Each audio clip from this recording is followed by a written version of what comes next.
हरे कृष्णा। कामदा एकादशी चैत्र मास के शुक्ल पक्ष में आने वाली अति पुण्यदायी एकादशी होती है।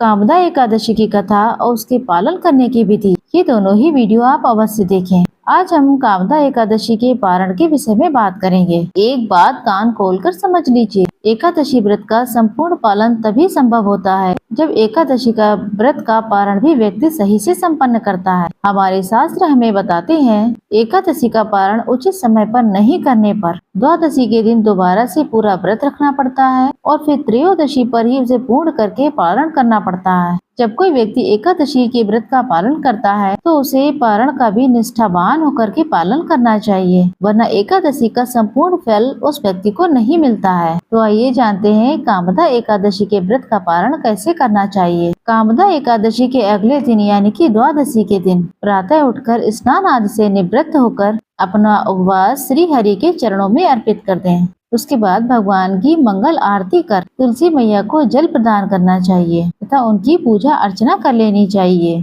इसके बाद आप तुलसी मैया के चरणों में बैठकर निश्चित संख्या में आपको हरे कृष्णा महामंत्र का तुलसी की माला से जप कर सकते हैं। इन सभी सेवाओं के पश्चात अपनी अपनी क्षमता के अनुसार भगवान श्री कृष्ण श्री विष्णु को स्वादिष्ट भोग अर्पण कीजिए। भगवान के भोग को बनाते समय भगवान की कथा का श्रवण अवश्य करना चाहिए या फिर भगवान के नाम का कीर्तन भी श्रवण कर सकते हैं। एक बात ध्यान रहे, ये सारी सेवाएं पारण के समय की सीमा के अंदर ही समाप्त हो जानी चाहिए ताकि आप पारण के दौरान प्रसाद को ग्रहण करके अपने व्रत को खोल पाएं, क्योंकि पारण का समय हर क्षेत्र के लिए अलग अलग होता है। इसलिए आप कोशिश करें आपके घर के आसपास जो मंदिर है वहां से जाकर के पारण का सही समय जान पाएं। पारण उचित समय पर संपूर्ण करने के लिए हम अलार्म तक सेट कर सकते हैं। एकादशी के पारण का मतलब होता है यानी कि द्वादशी के दिन कुछ नियमों का पालन करना होता है, तो इस तरीके से एकादशी के व्रत को पूर्ण किया जाता है। तो याद से कामदा एकादशी का पारण अवश्य करें। आप सभी को हमारे चैनल की तरफ से कामदा एकादशी की ढेरों शुभकामनाएं।